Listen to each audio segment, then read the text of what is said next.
Hey everyone, I wanted to get on here and do just a real quick travel agent point of view on this very open-ended question that I get asked all the time. I know other travel advisors do too.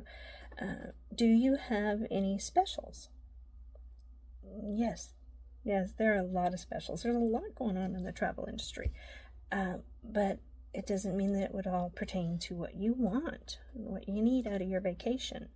Usually, when I get asked that question, I will send people to my website, adagiodreamvacations.com, and under the booking tab, there's a form that can be completed, and when you click the send button, that comes directly to me in my email, and I monitor that email regularly.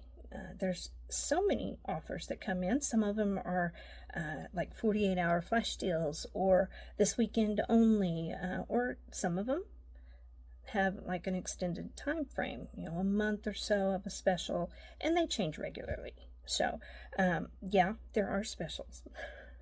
But I need to know your budget. I need to know where you want to go. What do you want to do? Do you need a car? Do you need flights? How many are in your party?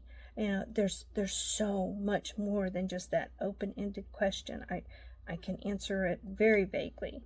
Yeah, there are specials. It's kind of like going into a car dealership and asking, hey, do you have any cars?